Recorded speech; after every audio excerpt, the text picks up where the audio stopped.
본문을 중심으로 해서 여호와를 사모함, 여호와를 사모함이라는 제목으로 하나님 말씀을 나누기를 원합니다. 우리는 지난 시간에 블레셋을 치신 여호와 하나님과 그에 놀란 블레셋 사람들이 여호와의 언약궤를 이스라엘로 되돌려보낸 그 사건을 알아보았습니다. 여호와의 언약궤를 단지 승리로 인한 전리품, 즉 트로피 정도로만 생각했던 블레셋 사람들은 그 궤가 가는 곳마다 신상이 넘어지고 사람들이 죽고 전염병이 도는 것을 보고는 다시 이스라엘로 돌려보내려고 했던 것이었습니다.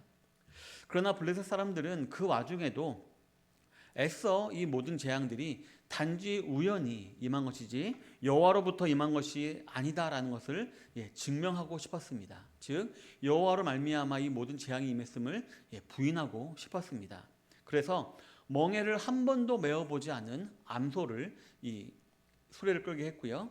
게다가 새끼까지 있는 그 암소를 끌게 했습니다. 따라서 그들이 이 암소를 이 수레를 끌게 함으로 말미암아 이제 바랬던 결과는 이 암소가 한 번도 안 매봤으니까 어디로 갈지 모르고 좌우로 치우치기를 원했고, 또 자기 새끼 송아지가 그 우리에 있으니 그 우리 때문에 다시 돌아가는, 어쨌든 이런 효과를 노리면서 맞아, 이 재앙은 여호와께로부터 온 것이 아니라 우연히 우리에게 임한 거야 라는 것을 스스로 증명하고 싶었던 것이었습니다. 하지만 어떻게 됐나요? 그 소들은 울면서도, 하나님의 역사로 말미암아 울면서도 벳세메스를 향하여서 잘 갔습니다. 곧바로 나아갔고, 이는 오히려 블레셋 내에 일어났던 모든 재앙들이 여호와 하나님으로부터 말미암았다라는 것이 재차 증명되는 그 순간이었습니다. 그래서 이 블레셋 사람들은 마지막까지 굴욕을 당한 것이었습니다. 하나님께서 지금까지의 모든 일을 홀로 주관하셨으며 절대로 자신의 영광을 남에게 빼앗기지 않으시는 하나님의 열심이 다시 한번 나타난 본문이라고 우리가 볼 수 있을 것입니다. 또한 동시에 우리는 블레셋 사람들과 별반 다를 바 없는 이스라엘 사람들의 무관심도 우리가 알아보았습니다. 여호와의 궤를 빼앗겼음에도 불구하고 슬퍼하거나 다시 찾아올 궁리는 하지 아니하고 그냥 나몰라라 하고 시간을 보냈던 이스라엘 백성들의 그런 무관심함, 악함을 우리가 알아보았습니다. 오늘 한번 이렇게 무관심했던 이스라엘 백성들에게 일어났던 사건들을 알아보면서 저와 여러분들이 하나님을 대하는 마음이 어떠해야 하는지 한번 살펴보기를 원합니다. 첫 번째로 저와 여러분들은 희생 없는 가벼운 예배를 경계해야 합니다. 본문 13절부터 15절에 보면 벳세메스 사람들이 골짜기에서 밀을 베다가 눈을 들어 궤를 보고 그 본 것을 기뻐하더니 수레가 벳세메스 사람 여호수아의 밭 큰 돌 있는 곳에 이르러 선지라. 무리가 수레나무를 패고 그 암소들을 번제물로 여호와께 드리고 레위인은 여호와의 궤와 그 궤와 함께 있는 금 보물 담긴 상자를 내려다가 큰 돌 위에 두매 그날 벳세메스 사람들이 여호와께 번제와 다른 제사를 드리니라 라고 기록을 하고 있습니다. 13절 전반절에 보면 벳세메스 사람들이 골짜기에서 밀을 베고 있었다라고 기록을 하고 있습니다. 즉 이때가 추수 때였음을 우리에게 알려주는 것입니다. 그러다가 이들은 소 2마리가 언약궤를 끌고 오는 것을 보았습니다. 그리고는 그 모습을 보고 기뻐했다라고 성경은 기록을 하고 있습니다. 하지만 이후에 기록된 기록들을 보면 이들이 정말 이 수레 때문에 기뻐한 건지 아니면 다른 것 때문에 기뻐하는지 우리가 좀처럼 분별하기가 힘듭니다. 참 애매한 것입니다. 정말 언약궤가 돌아와서 기쁜 것인지 아니면 그냥 지금 추수 때였기 때문에, 추수 때는 어차피 이제 곡식을 하다 보면, 추수하다 보면 기쁘잖아요. 그것 때문에 기쁜지를 분간하기가 힘든 것입니다. 왜냐하면 이후에도 우리 방금 읽었던 본문에도 기록되어 있지만 이 이스라엘 사람들은 여호와의 언약궤가 돌아오는 이 큰 일을 맞이했는데 제사를 드리긴 드렸죠. 근데 가만히 보면 정말 최소한의 제사를 드리고 있는 것을 우리가 볼 수가 있는 것입니다. 그래서 이들이 정말 기쁜 것인가, 아니면 그냥 형식적으로 기뻐한 것인가, 아니면 다른 것 때문에 기뻐한 것인가를 우리가 의심해 볼 수밖에 없는 것입니다. 그래서 이 사실을 한번 더 자세히 알아보면 여호와의 언약궤를 실은 소가 벳세메스 사람 여호수아의 밭 큰 돌 있는 곳에 선 것을 사람들이 보았다라고 했습니다.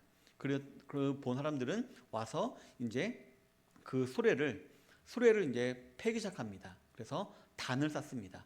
제사를 드리기 위한 단을 쌓고요. 그리고 그 수레와 같이 왔던 그 금독종과 금쥐는 큰 돌 위에 내려놓고 또 이제 암소들을 잡았습니다. 잡아서 이제 제물로 이렇게 올려놓은 것입니다. 그래서 번제로도 드리고 또 다른 제사로 드렸다라고 본문은 기록을 하고 있습니다. 성도 여러분, 솔직히 이제 성막도 무너졌죠. 실로에 있던 성막도 무너졌고 대제사장 엘리도 죽었죠. 그 아들 홈니와 비나스도 죽었죠. 이게 다 죽은 마당에 이렇게라도 제사를 드린 것은 어쨌든 잘한 것이 아닌가라는 생각이 드실지도 모르겠습니다. 그러나 저 여러분들이 알고 있는 사실 한 가지가 있죠. 하나님께 제사를 드릴 때 가장 중요한 것은 무엇인가요? 바로 거룩입니다.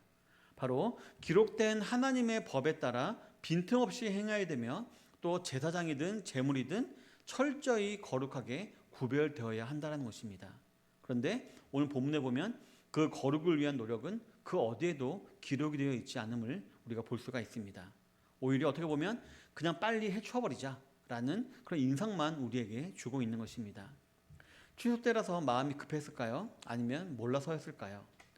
적어도 모르지는 않았던 것 같습니다. 왜냐하면 본문에 보니까 15절을 보면 분명히 레위인이 있었다라고 말을 하고 있기 때문입니다. 또한 이 베세메스라는 성읍 자체가 레위인들이 살고 있는 성읍이었습니다. 그리고 언약교회의 운반을 책임졌던 고아 자손들의 성읍이기도 했습니다. 그렇기 때문에 그들이 제사법을 모른다라고는 말할 수가 없는 것이었습니다. 하지만 그랬음에도 그들은 블레셋에서 온 이 수레를 대충 쪼개어서 제단을 쌓았습니다. 또한 하나님께 드리는 제사는 숫소만 드릴 수 있었습니다. 그런데 그들은 어떤 고민도 없이 그냥 눈앞에 있는 암소를 잡아서 번제로 드렸던 것이었습니다. 또한 한 가지가 사실 더 있죠. 이 수레와 암소는 어느 나라 소였나요? 어느 나라 수레였나요? 블레셋 수레와 소였죠. 그러니까 자동적으로 부정한 것이었을 것입니다. 그런데 그렇기 때문에 이런 게 왔으면은 당연히 다 살처분해 버려야 되는 그런 것들이었습니다.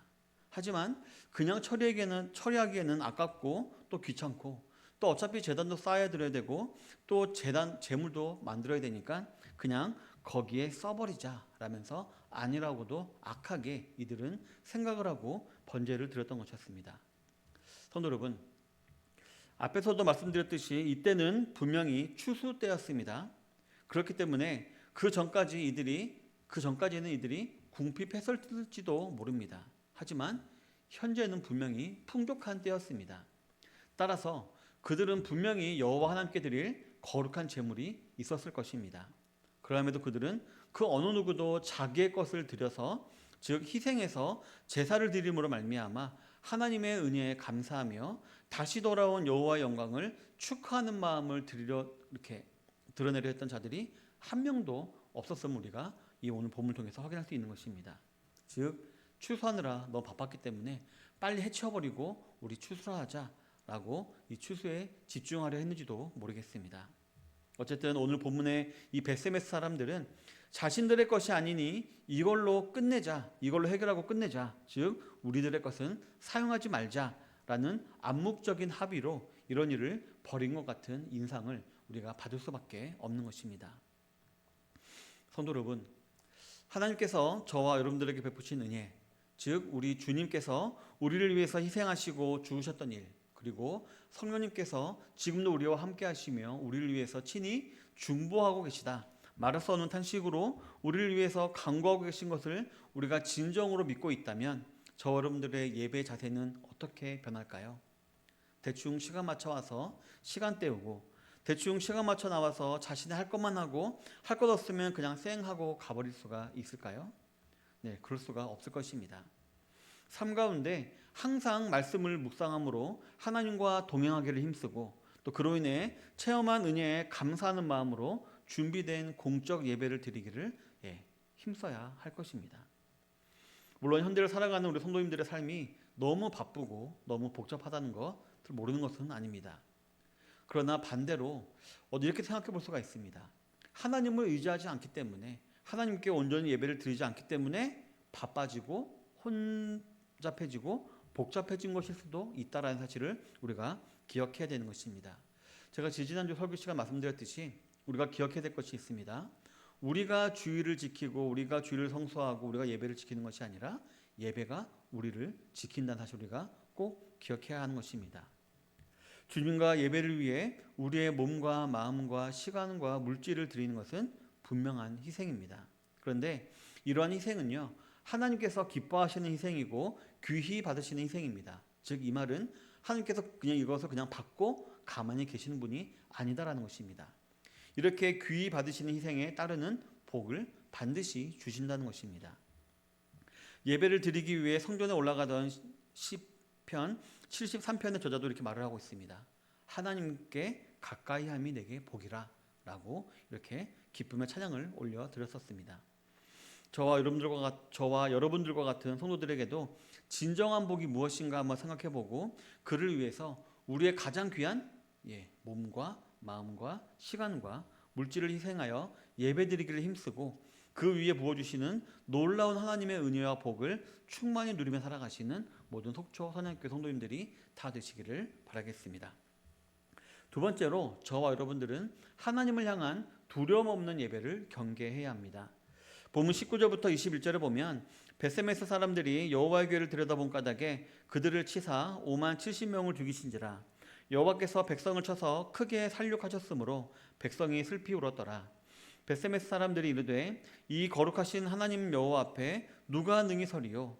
그를 우리에게서 누구에게로 올라가시게 할까 하고 전령들을 기럇 여아림 주민에게로 보내어 이르되 블레셋 사람들이 여호와의 궤를 도로 가져왔으니 너희는 내려와서 그것을 너희에게로 옮겨가라 라고 이렇게 기록을 하고 있습니다.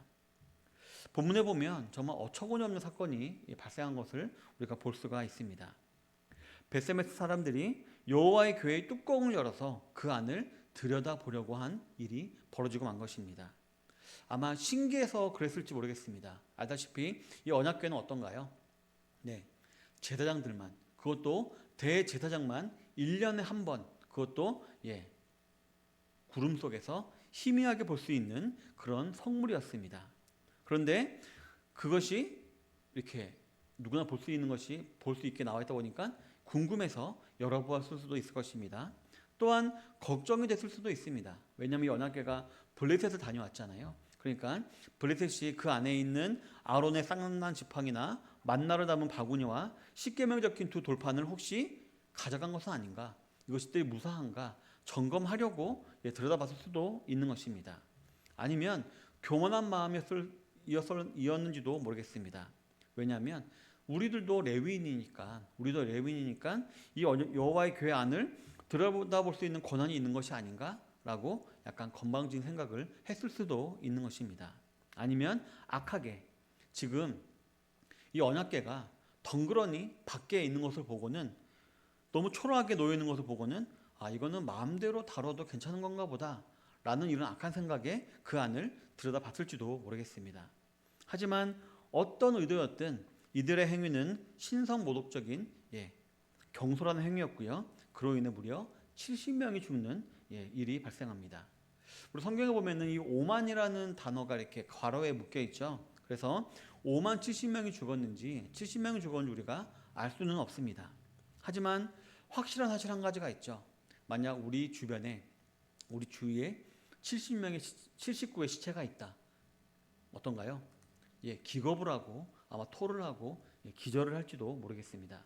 따라서 이 사실을 생각해 보면 이 70명이 죽은 것도 결코 적은 숫자가 죽은 것이 아님을 우리가 알 수가 있는 것입니다.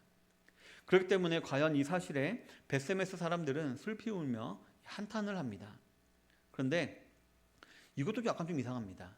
처음에 이 여호와의 궤가 돌아왔을 때 이들이 기뻐했는데 그 기뻐한 것이 여호와를 향한 그 궤의 귀환을 향한 기쁨인지 아니면 자기들이 추수하고 있는 것 때문에 기쁨인지 우리가 알 수 없었다라고 했는데, 이 슬픔 또한 무엇 때문에 인한 슬픔인지를 알 수가 없다는 것입니다.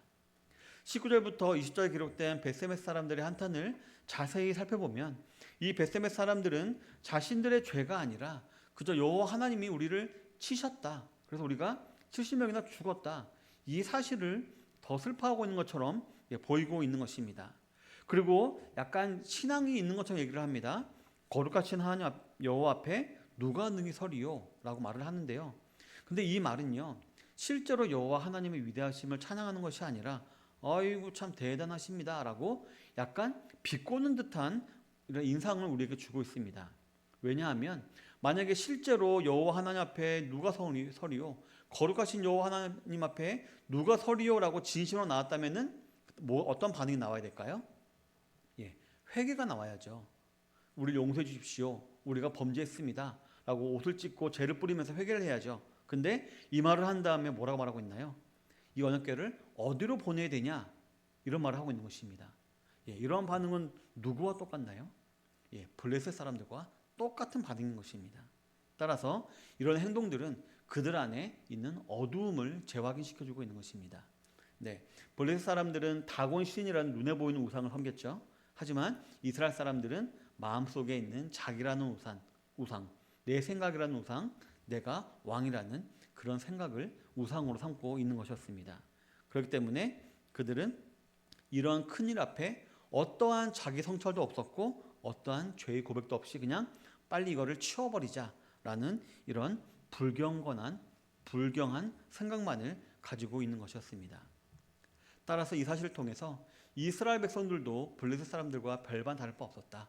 즉 하나님을 사모하기는커녕 두려워하는 마음이나 경외하는 마음은 1도 없었고 이방인들이 신을 대하는 자세와 같이 그저 자신들의 욕구를 채워주기 위한 그런 수단 정도로만 이것을 여기고 있다가 실증나 버리자 그냥 버려버린 것이라고 볼 수가 있는 것입니다.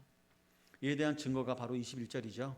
21절에 보면 이 베세메스 사람들은 자신들의 성읍에서 벌어진 이 비극적인 사건들을 보고는 자신들이 한탄한 대로 이 여호와의 언약궤를 기럇 여아림이라는 성읍으로 바로 보내버립니다. 이처럼 비극의 원인인 여호와의 언약궤를 바로 다른 지역으로 보내버리라는 행동은 앞에서 말씀드렸듯이 블레셋과 똑같은 행동이었던 것이었습니다. 이 당시에 이스라엘 사람들은 블레셋 사람들과 똑같은 자기 중심적인 사람들이었습니다. 즉 자기 소견에 오른 대로 행하기를 즐기하며 자기가 왕인 것처럼 살아가는 그런 사람들이었던 것이었습니다. 성도 여러분, 현대는 어떤가요? 우리 현대도 그렇습니다. 사람의 가치를 높이 두고 있죠. 그리고 자존감을 부추기는 현대를 저와 여러분들은 지금 살아가고 있습니다. 그런 저와 여러분들에게 있어서 기존의 기독교적인 하나님에 대한 인식 어떻게 받아들여지나요? 약간 구세대적인 것으로 받아들여질 수도 있습니다. 절대주권의 하나님, 만군의 주 하나님, 심판주 하나님, 아버지 하나님과 같은 이러한 말들은 약간 권위주의적이고 가부장적인 이미지를 비추기 때문에 약간 좀 그렇다라는 생각을 할 수도 있는 것입니다. 그리고 그보다는 사랑의 하나님, 치료자 예수님, 위로자 예수님, 따스한 성령님만으로만 물론 틀린 말은 아니지만 이런 하나님조차도 자기 좋을 대로만 받아들이기를 좋아하는 시대가 바로 현대인 것 같습니다. 물론 이러한 개념들도 보면은 힘든 삶을 살아가는 저와 여러분들에게 큰 위로가 되고 힘이 될 것이고요. 또 불신자들에게 다가가기 쉬운 그런 도구가 될 수가 있을 것입니다. 하지만 우리 옛말에 이런 말이 있죠. 예쁘다 예쁘다 하니 할아버지 수염 당긴다라는 말도 있듯이 이런 식으로만 이렇게 좋은 이미지로만 하나님을 인식하다 보면은 악한 인간의 본성은 대번에 하나님을 친구처럼 업신여기게 됩니다. 그리고 마치 자기 마음대로 부려도 되는 종처럼 예수님을 생각할 수도 있고요. 그래서 그냥 다른 하나님을 이렇게 그런 불경하게 하나님을 대할 수도 있는 것입니다. 그래서 두려움 없이 또 경외함 없이 하나님을 대하다가 범죄하게 되고 또 그 범죄한 것에 대해서 하나님께서 징계를 내리시면은 자기가 잘못한 것에 대해서 생각하기보다는 그저 왜 나를 혼내시지? 라고 약간 이렇게 야속한 마음을 가지게 되고 결국 다른 하나님을 찾아 떠나가게 되는 그런 악순환이 벌어질 때가 많이 있는 것입니다. 즉 오늘 본문의 베세메스의 레위인들처럼 여호와의 언약궤를 자신들에게서 떠내보내려고 하는 어리석은 생각만 할 때가 많이 있는 것입니다. 성도 여러분, 저 여러분들에게 하나님은 어떤 분이신가요? 하나님을 두려워하고 경외하고 섬겨야 할 분으로 그리고 항상 하나님 앞에서 우리를 보고 계시며 선한 길로 인도하시는 그런 하나님으로 우리가 바라보고 계신가요? 아니면 그저 비행기의 부조종사처럼 자신이 원하는 대로 가는 것을 옆에서 도와주는 그런 분으로 여기고 있나요? 그래서 혹시 그 부조종사인 예수님이 조종대를 잡으려고 하면 약간 거부하고 걱정하게 되는 혹시 그런 상태이신가요? 또한 항상 조심해야 될 거룩한 분이 아니라 부치성 좋은 이웃처럼 가벼운 분으로 여기고 계신가요? 아니면 단지 저 하늘에 있으면서 가끔 우리에게 복을 내려주시면 감사하지만 내 삶의 바운더리에는, 우리 집안에는 들어오지 않으셨으면 하는 약간 불편한 분으로 여기고 계신가요?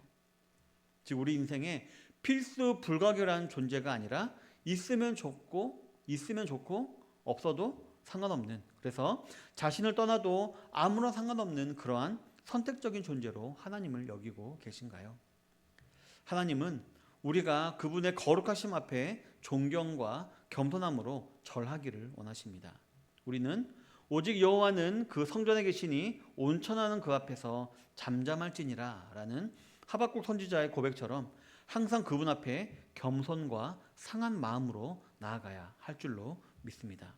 그리고 그러한 겸손과 상한 마음은 저와 여러분들의 예배 생활을 통해서 나타나야 할 것입니다.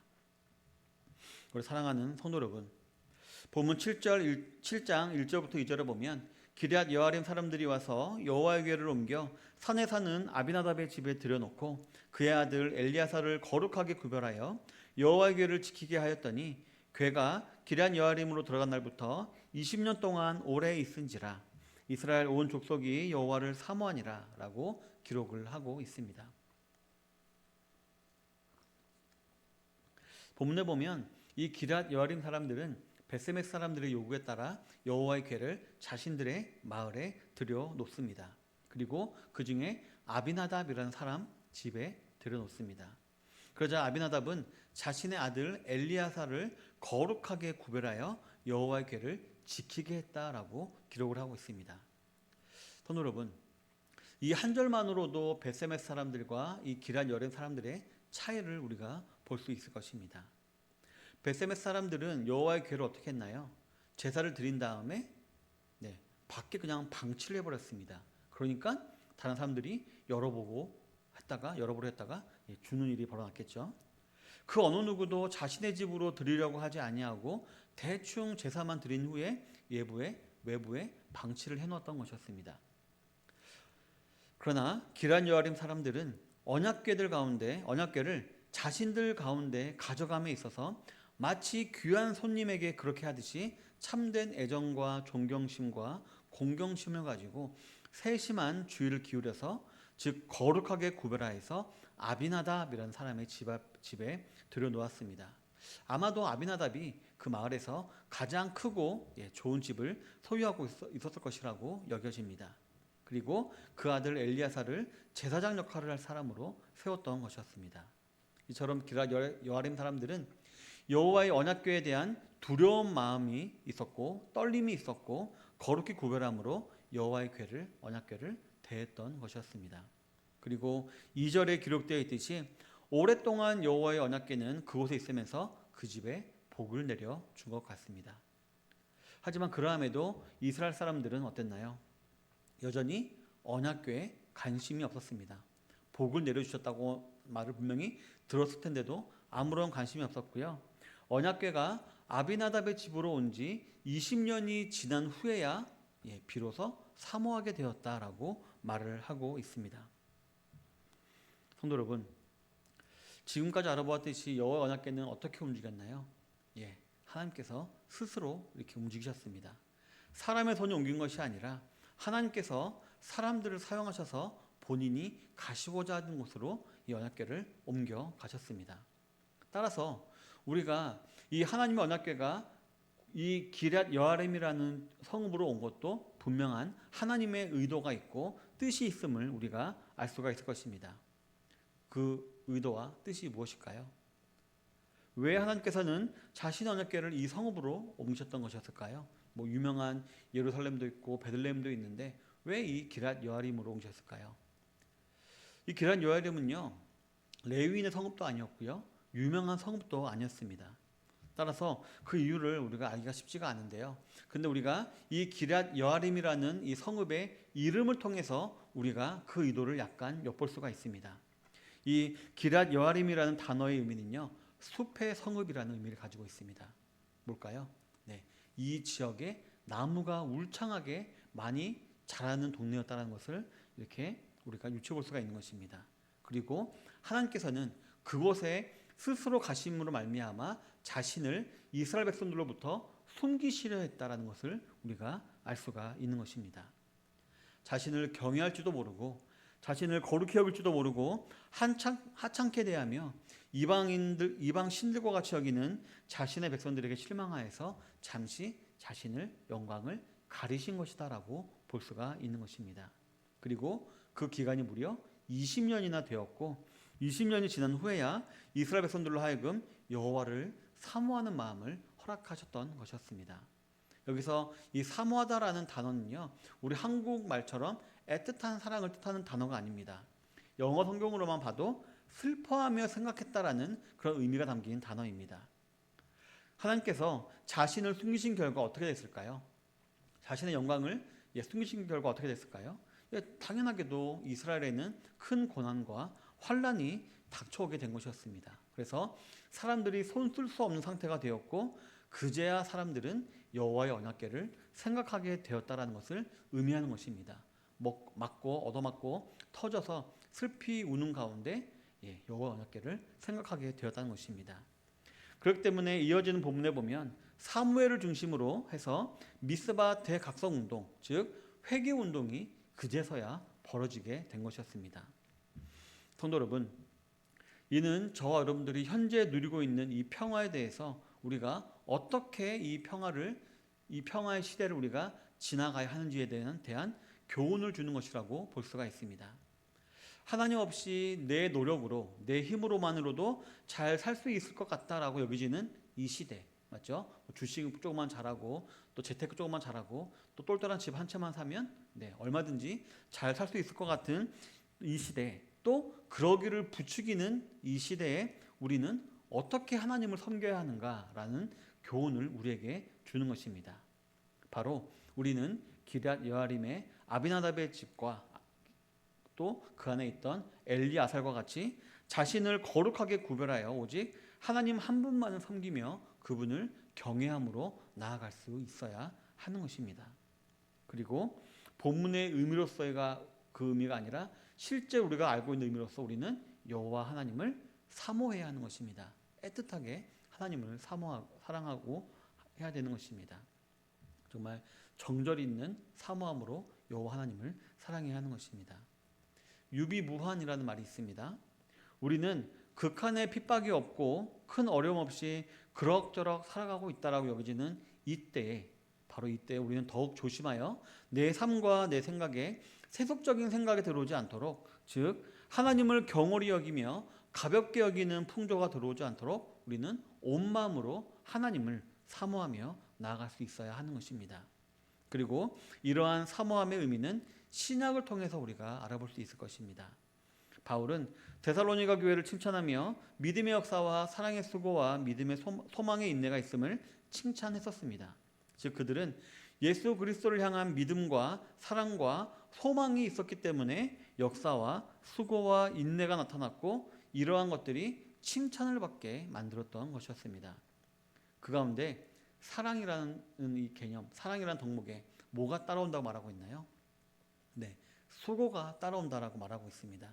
이를 오늘 설교의 대지와 이어보면 하나님을 사랑하면 희생과 거룩함이라는 수고가 자연스럽게 따라오는데 바로 이것이 사모함이라고 우리가 정의를 내릴 수가 있다는 것입니다. 바로 우리가 하나님을 사모한다.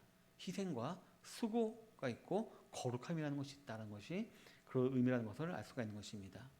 자, 알다시피 사랑은요, 핑크빛 무드만 아니죠. 젊은이들이야 사랑은 항상 이렇게 핑크빛 무드로만 생각하겠지만 로마서 5장 8절에 보면 우리가 아직 죄인 되었을 때에 그리스도께서 우리를 위하여 죽으심으로, 죽으셨죠. 죽으심으로 하나님께서 우리에게 대한 자기의 사랑을 확증하셨느니라 라고 기록하고 있듯이 하나님께서도 우리를 사랑하시되 말로만 이렇게 또 안아주시면서 이렇게 부드럽게 사랑하시는 것이 아니라 독생자 아들을 죽음에 내놓으시면서까지 우리를 사랑했다라고 성경도 또 기록하고 있는 것입니다. 따라서 저 여러분들이 하나님을 사랑한다라고 했을 때 우리는 우리의 욕심과 욕망을 다 내려놓을 수 있어야 할 것입니다. 그리고 하나님을 위해 희생하고 거룩을 추구하는 진정한 신앙생활을 영위해 나갈 수 있어야 할 줄로 믿습니다. 그러므로 하나님이 허락하시는 진정한 평안과 위로와 은혜를 날마다 누리게 되시는 모든 성도님들이 다 되시기를 바라겠습니다. 부디 우리 성도님들 가운데 여호와를 사모함으로 인해 항상 경건함이, 즉 거룩함이 그 삶의 목적이 되시는 모든 성도님들이 많아지게 되시기를 바라겠습니다. 그리하여서 항상 주님과 동행함으로 주어지는 충만한 은혜가 그 삶 가운데 넘치는 삶 가운데 가득가득 넘치게 되시는 모든 속초선악교 성도님 되시기를 주님의 이름으로 축원합니다. 기도하겠습니다. 받은 말씀을 기억하며 우리 기도하도록 하겠습니다. 희생이 없는 가벼운 예배가 아니라 하나님께 가까이함이 내게 복임을 인정하고 마음과 시간과 몸을 드리는 진정한 예배를 드리기를 힘쓰게 하소서라고 기도하겠고요. 두려움과 떨림으로 항상 하나님을 경외하며 거룩한 예배적 삶을 살기에 힘쓸 수 있도록 하소서라고 기도하겠습니다. 또한 진정한 의미에서 여호와를 사모하고 그 사랑으로 만족하며 그와 동행하는 삶을 살게 하소서라고 다 같이 우리 기도하도록 하겠습니다. 기도하겠습니다.